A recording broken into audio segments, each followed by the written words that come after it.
Assalamualaikum warahmatullahi wabarakatuh. Yang terhormat Ibunda Hadawiyah dan yang saya banggakan teman-teman sekalian. Saya Zakia Afran selaku moderator dari perwakilan kelompok 1 ingin mempresentasikan hasil kerja diskusi kami pada bab 1 yang berjudul Tinjauan Umum Periklanan. Untuk mempersingkat waktu, materi pertama akan dibacakan oleh Agni Nur Azizah. Komunikasi pemasaran. Tujuan komunikasi pemasaran adalah meningkatkan ekuitas merek-merek suatu perusahaan. Ketika periklanan dan bentuk-bentuk komunikasi pemasaran lainnya menciptakan pesan-pesan yang positif dan unik, suatu merek menjadi berbeda dari berbagai penawaran saingannya, serta terisolasi dari kompetisi harga di masa depan. Dalam bauran pemasaran yang terdiri dari 4 komponen utama yaitu produk, tempat atau distribusi harga, dan promosi, merupakan penggabungan dari 5 model komunikasi dalam pemasaran yaitu advertising, sales promotion, public relation, personal selling, dan direct selling. Dalam Kotler menyebutkan bahwa marketing mix atau bauran pemasaran dalam hal ini promosi berhubungan dengan komunikasi. Materi berikutnya dilanjutkan oleh Dewi Surya.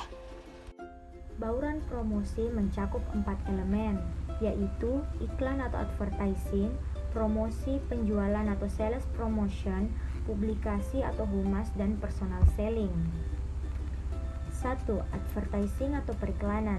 Menurut Wells, Burnett, dan Moriarty 2003, iklan adalah suatu bentuk komunikasi non-personal dengan biaya yang dikeluarkan oleh perusahaan dalam penggunaan media massa untuk membujuk dan mempengaruhi audiens. Sedangkan menurut Kotler 2003-814, iklan adalah bentuk penyajian non-personal dan promosi ide, barang atau jasa oleh seorang sponsor tertentu yang perlu dibayar. Alasan perusahaan memasang iklan, memilih iklan di media massa untuk mempromosikan barang atau jasa adalah 1. Iklan di media massa dinilai efisien dari segi biaya untuk mencapai audiensi dalam jumlah besar. Yang kedua, iklan di media massa dapat digunakan untuk mencapai citra merek, dan di media massa dapat dipergunakan untuk mencapai citra mereka dan daya tarik simbolis bagi perusahaan atau merek.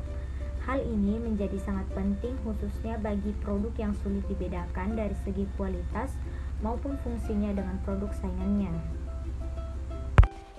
Materi berikutnya dilanjutkan oleh Nurul Udiyah. 3. Pemasangan iklan harus dapat memanfaatkan iklan di media massa untuk memosisikan produknya di mata konsumen. Keuntungan lain dari iklan media melalui media massa adalah kemampuan menarik perhatian konsumen, terutama produk yang iklannya populer atau sangat dikenal masyarakat. Hal ini tentu saja akhirnya akan meningkatkan penjualan. Jenis-jenis iklan. Iklan nasional. Pemasangan iklan adalah perusahaan besar dengan produk yang terbesar secara nasional atau sebagian besar wilayah suatu negara. Iklan lokal. Pemasangan iklan adalah perusahaan pengecer atau perusahaan dagang tingkat lokal. Iklan bertujuan untuk mendorong konsumen untuk berbelanja pada toko-toko tertentu atau menggunakan jasa lokal atau mengunjungi suatu tempat atau institusi tertentu. Iklan primer atau selektif. Iklan primer atau disebut juga dengan primary demand advertising dirancang untuk mendorong permintaan terhadap suatu jenis produk tertentu atau untuk keseluruhan industri. Materi berikutnya dilanjutkan oleh Andi Popianti. Sales promotion atau promosi penjualan. Menurut Kotler 2003, promosi penjualan atau sales promotion adalah berbagai insentif jangka pendek untuk mendorong keinginan mencoba atau membeli suatu produk atau jasa. Sedangkan menurut Lubis 2004, promosi penjualan atau sales promotion adalah suatu kegiatan perusahaan untuk menjajakan produk yang dipasarkan sedemikian rupa, sehingga konsumen akan mudah untuk melihatnya dan bahkan dengan cara penempatan dan pengaturan. Perusahaan memilih menggunakan promosi penjualan dibandingkan jenis promosi lainnya karena ada 2 alasan, yaitu 1. Konsumen tidak memiliki loyalitas suatu produk tertentu dan konsumen lebih peka kepada insentif yang ditawarkan suatu merek. 2. Terdapat kecenderungan pedagang memiliki posisi yang lebih kuat dibanding produsen sehingga mereka dapat lebih menuntut produsen untuk memberikan lebih banyak promosi penjualan dan insentif lainnya kepada pedagang. Materi berikutnya dilanjutkan oleh Nurhalisa Rusdi. 3. Hubungan masyarakat, publicity. Hubungan masyarakat, komponen lain yang sangat penting dalam promotional mix suatu organisasi atau perusahaan adalah hubungan masyarakat atau public relation. Jika suatu organisasi merencanakan dan mendistribusikan informasi secara sistematis dalam upaya untuk mengontrol dan mengelola citra serta publisitas yang diterimanya, maka perusahaan ini tengah menjalankan tugas hubungan masyarakat. Adapun hal-hal yang perlu dilakukan oleh seorang praktisi humas adalah 1. Humas memiliki kaitan erat dengan opini publik.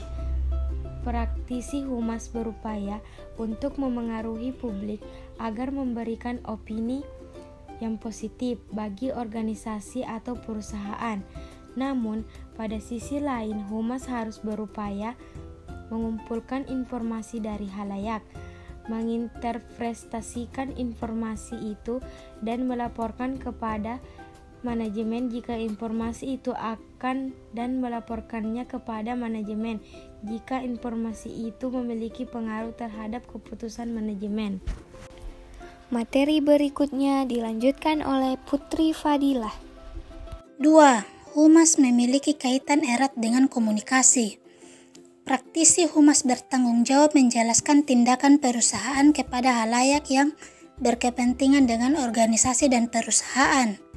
3. Humas merupakan fungsi manajemen.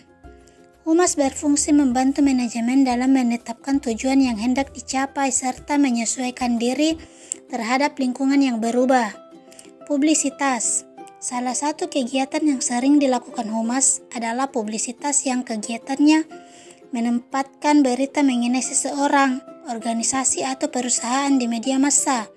Dengan kata lain, publisitas adalah upaya orang atau organisasi agar kegiatannya diberitakan media massa.